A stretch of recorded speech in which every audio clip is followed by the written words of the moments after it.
Welcome to Surya's TV. Good evening news. ఏపీలో work from home హబ్గా చేయాలనేదే తన లక్ష్యమని సీఎం చంద్రబాబు నాయుడు తెలియజేశారు. చాలా దేశాలు చరిత్రలో చాలా మంది నాయకులు పౌరుల్ని తయారు చేయడంలో వాళ్ళు ఒక బాధ్యత తీసుకొని చేశారు. ఒక సింగపూర్ ని ఒక ఫిషర్మెన్ విలేజ్ ని ఈ రోజు మోస్ట్ లివబులే కాకుండా మోస్ట్ అడ్వాన్స్డ్ దేశంగా తయారు చేశారు. ఒక పబ్లిక్ పాలసీలో ఆనాటి పాలకులు లీ కువాన్ యూ. ఇలాంటి అన్ని దేశాల్లో కూడా మనం చూస్తే ఇదే చరిత్ర మనకు గుర్తొస్తుంది. చరిత్ర అంతా నేను అందుకే 95లో ముఖ్యమంత్రి అయినప్పుడు ఆలోచించాను. మన రాష్ట్రం అంతా ఆంధ్రప్రదేశ్ అంటే వ్యవసాయం, అక్కడికక్కడే వ్యవసాయం చేసుకుంటూ అదే పనుల్లో ఉండేవాళ్ళం. మీరు గుర్తుపెట్టుకోవాల్సింది మీలో కూడా ఎందుకు నేను మాట్లాడుతున్నానంటే ఎప్పటికప్పుడు మీలో కూడా ఒక ఆలోచన విధానం రావాలి, చైతన్యవంతులు కావాలని చెప్తున్నాను. 91లో ఆర్థిక సంస్కరణలు వచ్చాయి. నేను 95లో ముఖ్యమంత్రి అయ్యాను. 93 ఆ ప్రాంతంలో ఇంటర్నెట్ రెవల్యూషన్ వచ్చింది. ఎవ్వరూ చేయని సాహసాలు నేను చేశాను. ఆ విషయం మీరు గుర్తుపెట్టుకోవాలి.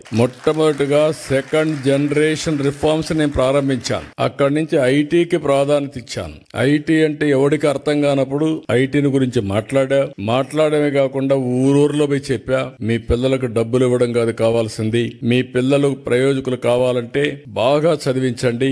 మీరిచ్చే 100 ఎకరాలు 50 ఎకరాలు ₹1,00,00,000 లెక్క కాదు, కొన్ని వేల కోట్లు సంపాదించే తెలివితేటలు వస్తాయి వీళ్ళకని చెప్పి ఆ రోజు చెప్పాను. చాలా మంది మీరు చూస్తే చరిత్రలో విలేజ్ నుంచి మండలానికో టౌన్ కి వెళ్లిపోయి పిల్లల్ని చదివించడానికి కాపురాలు పెట్టారు. అంటే నా మాట మీద నమ్మిన వాళ్ళందరూ బెనిఫిట్ అయ్యారు, నమ్మని వాళ్ళు మళ్ళీ కొంచెం నష్టపోయారు. అది వేరే విషయం. చరిత్రలో అందరూ నమ్మలేరు. అదే మరి హైదరాబాద్ ని డెవలప్ చేస్తామంటే నేను చెప్పా ఏం జరగబోతుందో హైదరాబాద్ లో అని. తెలివైన వాళ్ళు ముందుండే వాళ్ళు పెట్టుబడులు అది కూడా చెప్పాను. మీరు కూడా భూమి అమ్మద్దండి అని కూడా చెప్పేవాడిని. ఇప్పుడు అమ్మేస్తే మళ్ళీ విలువ పెరుగుతుంది, అప్పుడు బాధపడతారు, ఏదో అవసరం కొద్దికే ఇచ్చేయమని చెప్పాను. ఈ రోజు హైదరాబాద్ వల్ల తెలంగాణ రాష్ట్రానికి దేశంలో నెంబర్ 1 పర్ క్యాపిటల్ ఇన్కమ్ వచ్చిందంటే ఆ రోజు నేను వేసిన ఫౌండేషన్ దానికి కారణం. మంగళగిరిలో deputy CM Pawan Kalyan camp office పై ఎగిరిన డ్రోన్ పై పోలీసులు క్లారిటీ ఇచ్చారు. ఇందులో ఉంది కాబట్టి ఓకే మీరు అడిగారు కాబట్టి చెప్తున్నాను.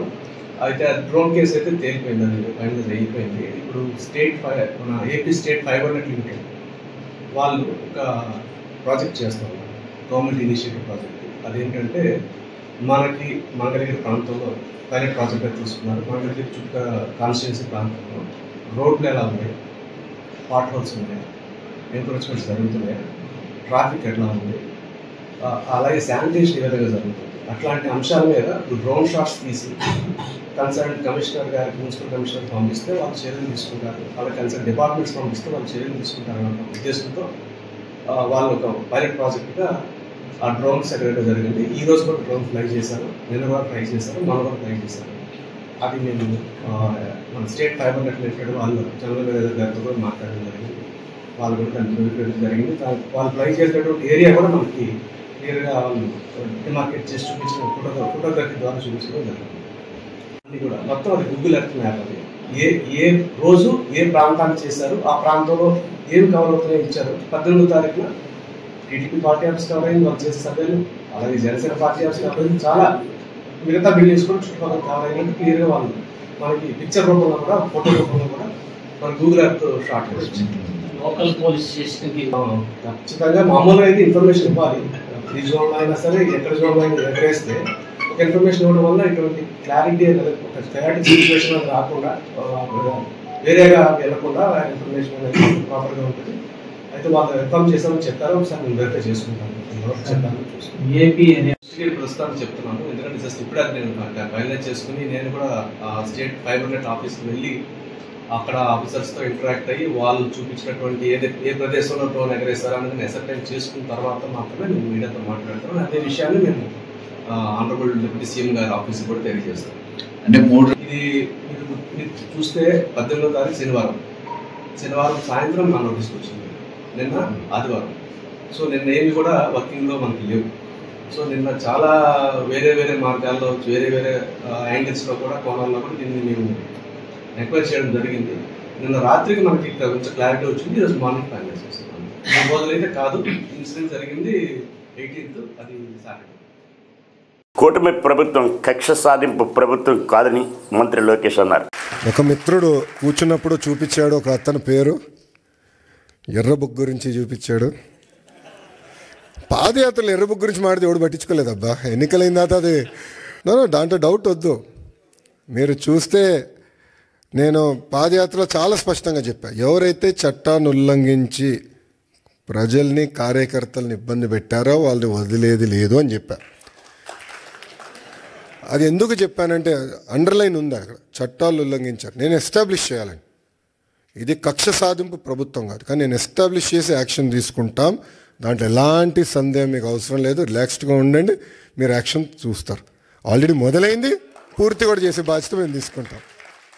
అన్ని అర్హతలు ఉన్న లబ్ధిదారులకు తక్షణమే పెన్షన్ మంజూరు చేయాలని CPM corporator B Satyababu demand చేశారు. చేయమని చెప్తున్నటువంటి ముఖ్యమంత్రి గారు మరి 7 నెలలు అవుతున్నా ఒక్క పెన్షన్ కూడా ఇవ్వడానికి తీరుబాటు లేదనేది మేము ఈరోజు కలెక్టరేట్లో దరఖాస్తులు ఇచ్చేదానికి వచ్చాం. ఇప్పటికీ అనేక గ్రీవెన్స్లో పెన్షన్దారులు మా పెన్షను రావడం లేదని, గత ప్రభుత్వం అన్యాయంగా ఆపేసిందని, ఈ కొత్త ప్రభుత్వం అయినా గత ప్రభుత్వం చేసిన అన్యాయాన్ని సరిదిద్ది వాళ్ళ పెన్షన్లు ఇస్తారని ఎంతో ఆశతో ఎదురు చూస్తున్నారు. అలాగే ఈ ప్రభుత్వం ఇచ్చినటువంటి వాగ్దానాల్లో బీసీలకి 50 సంవత్సరాలకే పెన్షన్ ఇస్తామని ఇచ్చినటువంటి వాగ్దానం మరి ముఖ్యమంత్రి గారు ఇచ్చారు, ఇక్కడున్న ఎంపీ గారు కావచ్చు, ఎమ్మెల్యే గారు కావచ్చు, అందరూ ఇచ్చినటువంటి వాగ్దానం 7 నెలలు అవుతుంది, ఇంకా ఎందుకు అమలు చేయట్లేదని చెప్పి ఈరోజు కలెక్టరేట్కి దరఖాస్తులు ఇవ్వడానికి మళ్ళీ వచ్చాం. ఇప్పటికే ప్రభుత్వం మేము సంక్షేమ పథకాల్లో దేశంలో అన్ని చోట్ల కన్నా ఎక్కువగా చేస్తున్నామని చెప్తున్నారు. ఇప్పుడు 7 నెలల కాలంలో కొన్ని వేల మంది చనిపోయారు. ఈ చనిపోయిన వాళ్ళు స్థానాల్లో కూడా ఇంతవరకు కొత్త పెన్షన్లు ఇవ్వాల. గతంలో ఒక నానుడు ఉండేది, చనిపోతేనే పెన్షన్ అని. మరి అదే విధానాన్ని కొనసాగించదలుచుకున్నారా, లేదు బతికుండగానే పెన్షన్ ఇవ్వదలుచుకున్నారా? మేము డిమాండ్ చేసేది ప్రతి నెల కొత్త పెన్షన్లు మంజూరు చేసే ప్రక్రియని ప్రారంభించాలి. అలాగే మీరు ప్రకటించిన విధంగా 50 సంవత్సరాలకి బీసీలందరికీ పెన్షన్లు ఇస్తామని ఇచ్చిన హామీని అమలు చేయాలి. గత ప్రభుత్వం అన్యాయంగా రద్దు చేసిన పెన్షన్ల వెంటనే పునరుద్ధరించాలి. అలాగే కరెంటు బిల్లు పేరుతో, ఇంటి పేరుతో, ఐటీ రిటర్న్స్ పేరుతో, ఒకే కార్డులో 2 ఉన్నారని పేరుతో రద్దు చేసిన పెన్షన్ని వెంటనే పునరుద్ధరించాలి. అలాగే ఒంటరి మహిళ వయో పరిమితిని గత ప్రభుత్వం 35 నుంచి 50 సంవత్సరాలకు పెంచేసింది, దాన్ని 35 సంవత్సరాలకి. పాతకోడూరులో తమకు ఉన్న భూమిని పలువురు ఆక్రమించారని అమర్నాథ్ అనే వ్యక్తి వాపోయారు. నమస్కారాలు, నా పేరు కుదరవల్లి అమర్నాథ్, అమ్మపాడు గ్రామం. మాకు ఏకొండూరు పాతకొండూరు గ్రామంలో 84 సెంట్లు మా తాతగారి వీలునామా ద్వారా నాకు సక్రమించింది. దానికి సంబంధించిన కాగితాలు, డాక్యుమెంట్స్ అన్నీ మాకుంది. గత 2 సంవత్సరాల నుంచి ఈ భూమి మాది అనే దౌర్జన్యంగా యలమంచి శ్రీనివాసరావు, యలమంచి రంగారావు, యలమంచి రంగారావు, యలమంచి సీను, యలమంచి సతీష్ అనే వ్యక్తులు దౌర్జన్యంగా ఆక్రమిస్తానని ట్రై చేశారు. దానికి అనుగుణంగా నేను కోర్టుకు వెళ్ళి ఇంజక్షన్ ఆర్డర్ అన్నీ తీసుకొని వచ్చాను. 2 సంవత్సరాల నుంచి అయినా కూడా వినుకోకుండా వాళ్ళు దౌర్జన్యంగా పంటలు వేసి మమ్మల్ని మధ్యవర్తి ద్వారా చాలా ఇబ్బందులు గురి చేస్తారు.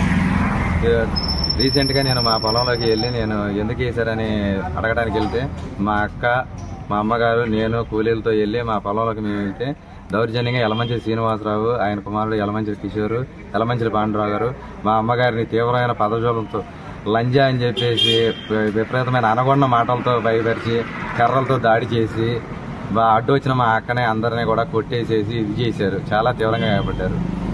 దానివల్ల దయచేసి మీరు మా పొలాన్ని మాకు ఆక్రమించి మా అమ్మగారిని అక్కడ చేయి చేసుకున్న యలమంచి సీను, కిషోరు, రంగారావు గారిని వెంటనే అరెస్ట్ చేసి మాకు న్యాయం చేయవలసిందిగా నేను కోరుకుంటున్నాను.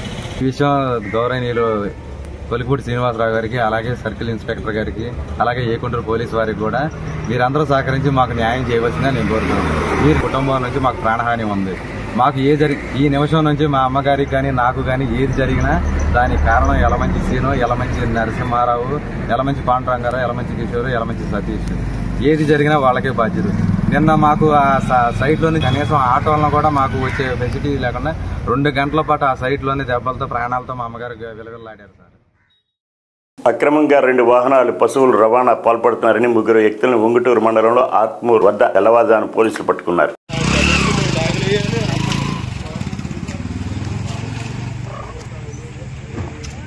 లాకేద్దాం రావు సరే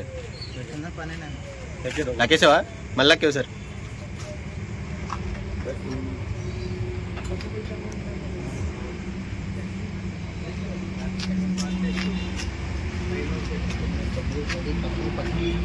పైన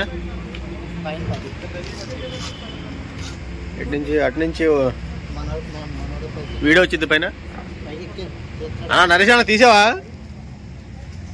నరేష్ అన్న పైగా ఎక్కుదాం. ఈ వార్తలు ఇంతటితో